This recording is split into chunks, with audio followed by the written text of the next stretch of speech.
Très heureux d'être là comme toujours pour vous présenter cette émission. Remise de matériel didactique à certaines fédérations par le ministère des Sports. Ouverture du championnat national de handball. C'est le menu du jour de notre émission. Les experts sont déjà sur ce plateau avec Achille Zikutoto et Marvin Sondé. Ne changez surtout pas de chaîne. On se retrouve juste après ceci.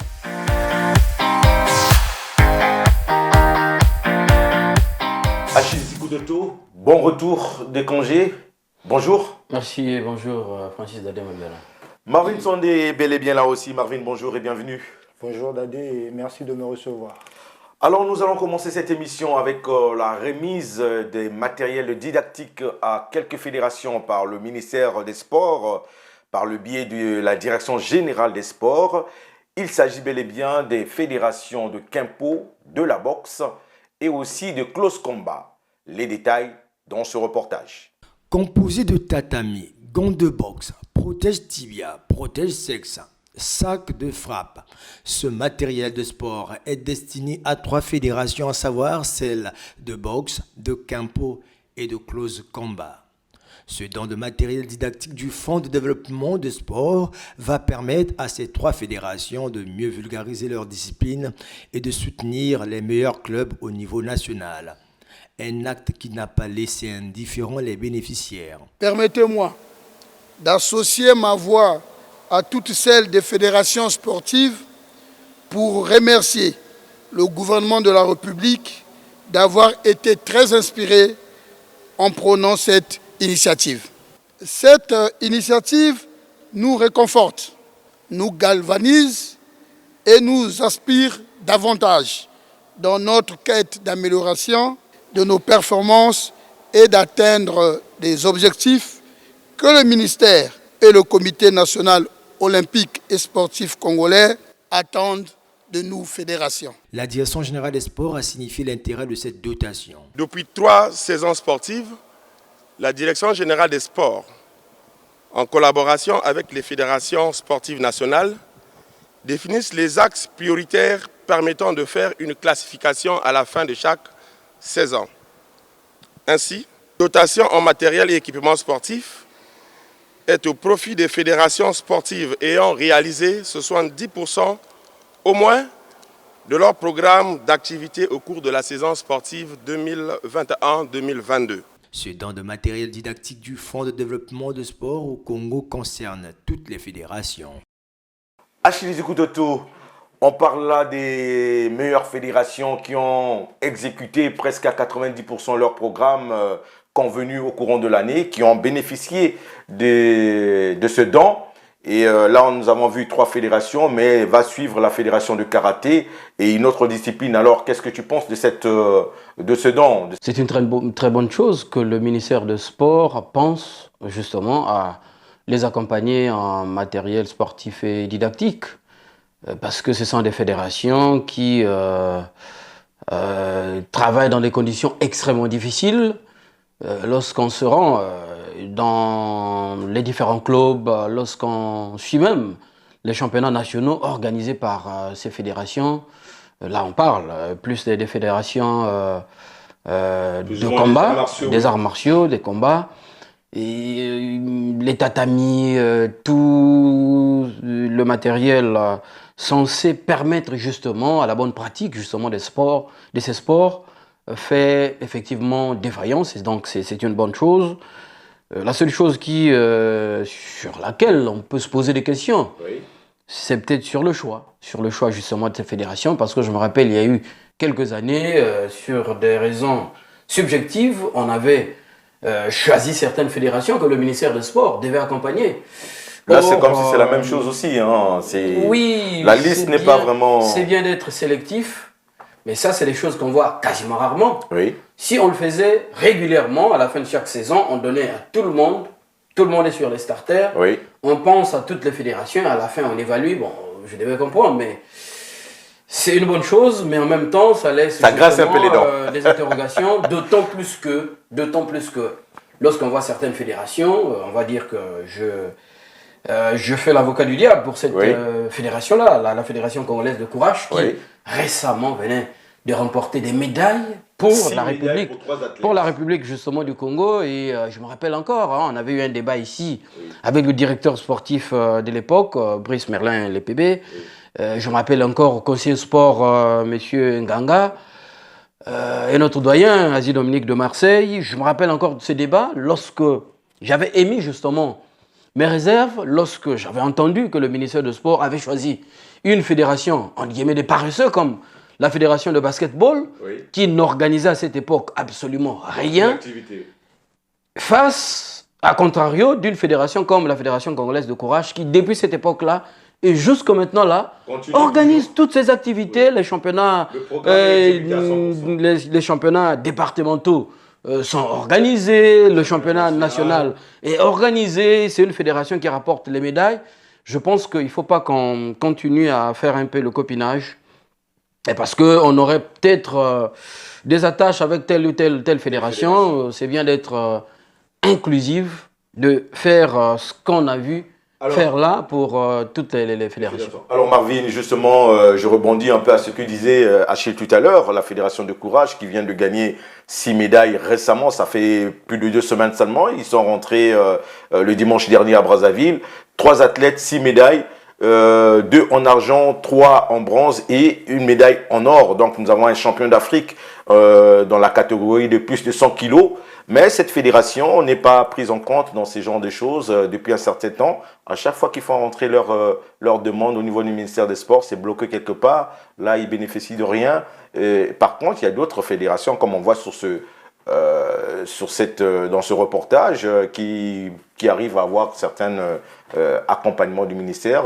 Toi, qu'est-ce que ça te dit? Ouais, personnellement, c'est une réalité, moi, qui m'embête. Ça m'embête simplement parce que j'ai l'impression que les méritants ne sont pas encouragés. Oui. Ils ne sont pas reconnus à leur juste valeur. Aujourd'hui, que le ministère des Sports, par le biais de la Direction Générale des Sports, dote certaines fédérations du matériel, en soi, c'est salutaire, c'est une bonne chose. Mais après, je me demande, est-ce que ces choix-là sont vraiment objectif. Oui. J'ai l'impression que les choses se font par affinité ou encore par complaisance. Et aujourd'hui, dire que le critère de sélection a été l'exécution à 90% des programmes de ces fédérations-là, je pense bien que là, le critère, il est vraiment faible, il est vraiment léger. Parce qu'on devrait aussi voir les choses du point de vue international. Et continental. Nos fédérations, quand elles sont dans des compétitions internationales, qu'est-ce qu'elles valent?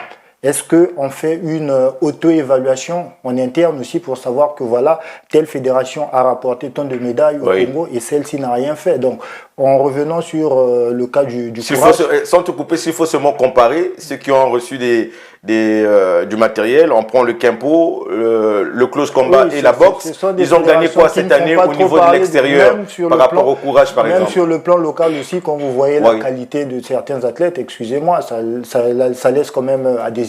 Donc c'est pourquoi je disais que moi personnellement ça m'embête, ça m'agace parce que ça pourrait aussi léser les fédérations qui travaillent, dont les résultats ne sont plus approuvés, notamment le courage. On a aussi le handball qui n'est pas quand même à oublier aussi. Ne pas surtout recevoir, ça fait déjà 2 ans que le handball est en train train de briller. Ne pas recevoir un appui comme ça a été le cas avec les autres fédérations que vous venez de citer. Je pense que c'est pas juste. C'est comme s'il y avait 2 poids 2 mesures. Est-ce que les choses se font par affinité? Là encore, on a beaucoup de questions à se poser. Donc pour moi, c'est vraiment pas une bonne chose. On devrait revoir vraiment cette façon de faire. Bon, Haché pour boucler. J'en viens à la conclusion que on veut peut-être encourager ces fédérations entre guillemets. Qui n'ont peut-être pas beaucoup de moyens. Avec tout le respect que j'ai. Non, je viens. Rapidement, encore beaucoup de sujets. C'est un sujets. encouragement pour ces fédérations de guillemets dites un peu petites qui ont peut-être du mal vraiment à avoir. Ils n'ont pas les moyens de la FECOFOOT, du handball, etc., etc. Mais en même temps, ici on reste sur le critérium. Une fédération est censée faire quoi au niveau national? Elle doit organiser ses activités, les compétitions. Oui. Elle doit déjà être installée au moins dans la majorité des départements, sinon dans tous les départements du pays. Il faut qu'il y ait l'organisation des séminaires d'entraîneurs, d'arbitres, juges, etc. Mais je me pose la question, toutes ces fédérations-là, je ne sais pas si déjà elles sont installées au niveau national. Si la promotion de leur sport se fait, parce que l'une des missions aussi d'un sport, c'est de le promouvoir justement au niveau national. Bon, c'est un débat certainement qu'on va continuer, mais Alors, c'est pas toujours bien. Moi, c'est je pas pense, toujours bien moi, je pense bien de que... faire on va boucler avec dans- Barbie. Moi, On va je boucler pense avec bien Barbie que sur le sujet. moi, je pense bien que le plus grand bénéficiaire de cette série de dents, c'est la direction des sports Oui. elle-même. Parce Oui. que c'est elle qui se vend, en fait, c'est elle qui se met en lumière. C'est une opération de séduction, une opération marketing. Et donc, même si les résultats au niveau des fédérations bénéficiaires sont peut-être minimes, mais le plus grand bénéficiaire, ça reste pour moi la direction générale des sports. Donc, Alors, chapeau. changeons. Oui, Coup de le chapeau à elle. Coup de À la chapeau à la défense. direction générale. C'est une opération qui ne profite qu'à elle, à mon avis. Alors, changeons de sujet pour parler handball. Vous savez très bien que le handball, le championnat national, a démarré avec 10 clubs chez les hommes et il n'y a que deux départements qui y participent. Pointe-Noire, les équipes de Pointe-Noire et les équipes de Brazzaville. Chez les dames, c'est que les équipes de Brazzaville qui sont pris en compte, qui ont été sélectionnées pour ce championnat national. Alors, je sais que ça va peut-être déranger certains. Achille Zikutoto, qu'est-ce que tu penses de cette formule? Non, je ne suis pas dérangé, pas du tout, parce qu'on sait qu'entretenir une équipe de football ou de handball, de basketball, Ça demande beaucoup de notamment moyens. entretenir équipes seniors. les équipes des sports collectifs, c'est pas une de mes affaires. Hein. Tu as Wando, tu peux trouver un athlète, tu te concentres sur cet athlète-là. Ben, c'est un sport plus ou moins individuel, mais entretenir toute une équipe, ben, à l'intérieur du pays, même à Brazzaville déjà c'est la mer à boire. Et donc ça se comprend parce que ben justement c'est quasiment dans ces deux seuls départements où le handball se pratique à un niveau raisonnable. Moi je me rappelle encore des derniers championnats sous le président Ibouvi. On a vu les équipes de Nkaï, d'Olizi, mais on connaît le résultat, c'est des équipes qui venaient pour ramasser, pour ramasser justement des scores fleuves. Oui. Donc je pense que pour mettre aussi de la compétition, ben, il faut aussi être, voilà là où on peut accepter un peu que les choses soient sélectives, parce que Pointe-Noire et Brazzaville sont aujourd'hui les deux villes où se pratique le handball, on va dire, à un niveau assez acceptable. Donc ça ne m'étonne pas. Alors Marvin, qu'est-ce que tu en penses toi? Le championnat national, pour moi, il n'est que de nom.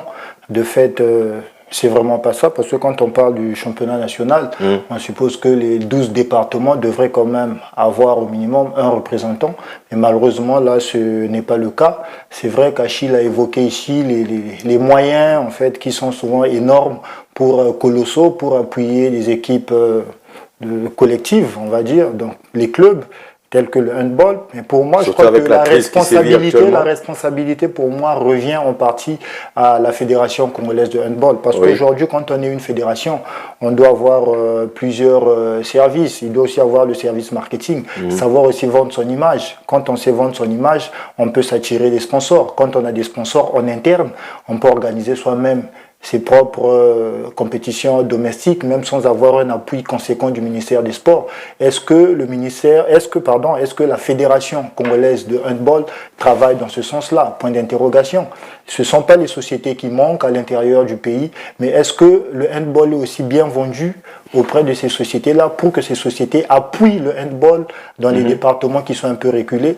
Point d'interrogation, mais ce ne sont pas les talents qui manquent, rassurez-vous, parce que par le passé, on a vu quand même des équipes venant de l'intérieur qui ont produit des grands joueurs, des grandes joueuses qui ont fait honneur à ce pays. Aujourd'hui, si on n'a plus des joueurs venant de l'intérieur, c'est parce que justement, la promotion de cette discipline sportive dans les profondeurs du pays n'existe pratiquement plus. Donc moi, je crois que la Fédération congolaise de handball devrait vraiment travailler dans ce sens-là pour donner l'envie aux sponsors d'appuyer cette discipline sportive afin qu'il y ait des équipes compétitives et capables de rehausser le niveau de notre handball. Achille Zikutoto, est-ce que ce n'est pas la disparition de l'An-Dessus aussi qui fait cause la disparition de certaines équipes au niveau de l'intérieur, parce qu'on le sait, hein, nous qui avons connu l'An-Dessus, il y avait des équipes qui commençaient déjà par l'An-Dessus à se créer et qui arrivaient dans les quartiers et ainsi de suite. Ça permettait justement à certaines joueuses... Tu as totalement raison, c'est une des raisons justement du baisse du sport de façon globale. Oui.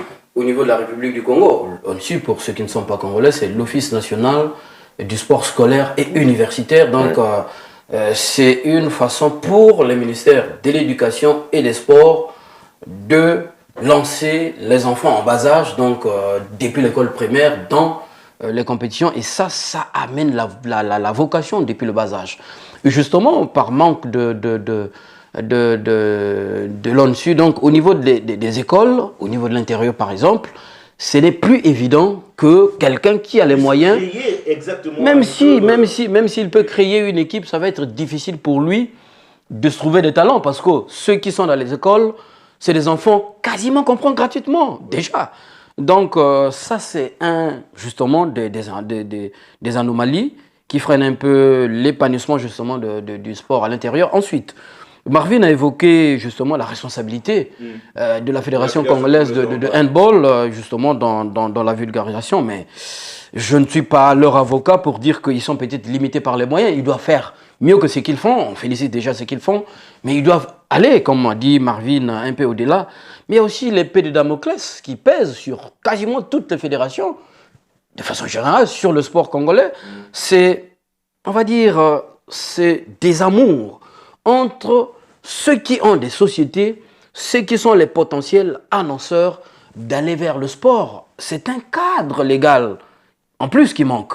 Justement, à l'époque, je pense que le gouvernement avait des mesures certainement incitatives parce qu'on a assisté à beaucoup des équipes qui étaient rattachées à des sociétés. Oui, moi-même, je suis fils de forestier. Mon père a travaillé dans une société qu'on appelait Placongo. Placongo, dans la Likoumou, avait son équipe de handball.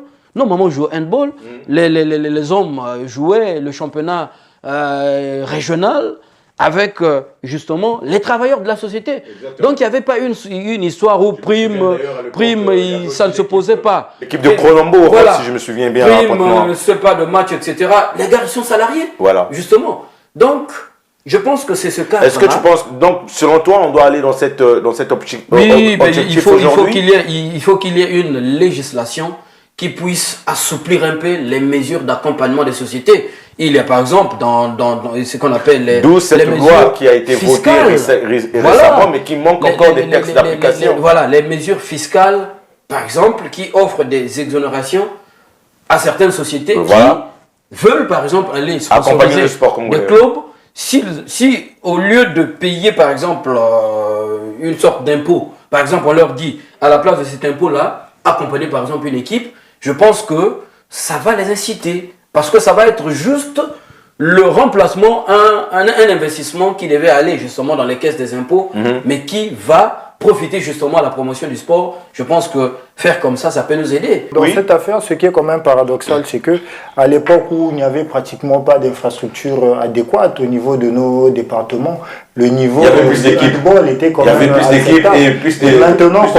maintenant qu'on a des infrastructures au sein de différents départements, ben vous voyez que certains sports sont en perte de vitesse. Mais j'ai évoqué tout à l'heure la responsabilité de la Fédération congolaise de handball, mais ça ne se limite pas seulement là. Cette fédération est chapeautée par le ministère. Et le ministère aussi devrait avoir une politique générale des sports. Exact. Et où est cette politique-là? S'il existait vraiment une politique, je pense bien que le handball aujourd'hui devrait quand même décoller quand on sait que dans certains départements, ce ne sont pas les infrastructures qui manquent. Donc je crois que ça doit donner du travail au niveau de la fédération et au niveau du ministère. Même au gouvernement, parce que ça doit venir d'abord aussi du gouvernement. Il faut avoir une politique de sport du pays. Et au niveau des départements, il faut définir une politique claire. Au niveau des départements eux-mêmes, nous avons les conseils départementaux. Je pense que, pour revenir à ce que Marvin a dit, pour revenir à ce que tu as dit aussi sur l'action du gouvernement, on devait faire aussi obligation aux collectivités locales de se créer au moins une équipe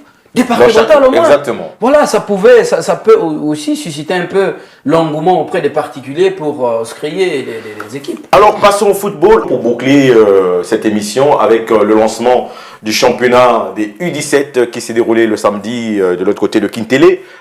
Marvin, les U17 championnats qui continuent à se maintenir. Ça fait 3 ans déjà, c'est de bon augure pour la relève du football congolais, non? Oui, moi je crois que d'abord le mérite revient au président de la fédération qui, lors de son projet de société, avait promis rendre effectif le championnat des jeunes. Et nous le voyons. Donc c'est une réalité désormais. Et puis c'est une réalité qui est maintenue. Ça fait 3 ans déjà que ce championnat se joue.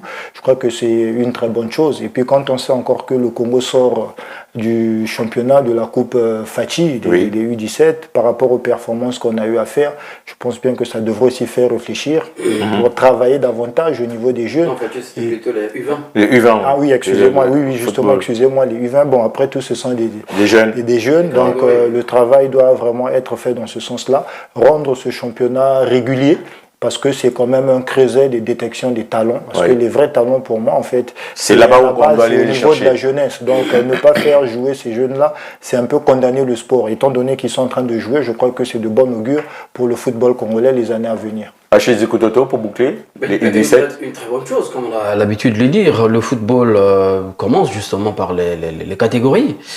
Et je pense que lorsqu'on a vu notre équipe nationale des U17, sachant que ceux qui jouent dans les équipes de l'élite, en tout cas on ne pouvait pas en compter 10, hein, il y a beaucoup de garçons, vous ne pouvez pas imaginer par exemple les frères jumeaux ne jouent pas en première division. En première division. Donc, ni en deuxième, je crois. Je pense justement que tous ces clubs-là, j'imagine que ces jeunes-là ont été enrôlés dans des équipes de l'élite. Et puis autre chose, hein, les grands clubs doivent donner l'exemple. Je pense que ce qu'on a vécu avec l'Étoile du Congo qui a retiré son équipe parce que la subvention donnée par la Fédération congolaise de football pour ces jeunes, pour leurs jeunes et pour leur avait équipe, été entre guillemets mis dans la poche. Ben, il faut que ces équipes-là soient exemplaires pour accompagner parce que ces équipes-là sont la pépinière de leur équipe A dans quelques saisons. Et pour terminer, je pense que c'est une bonne chose parce que on crée là de l'émulation.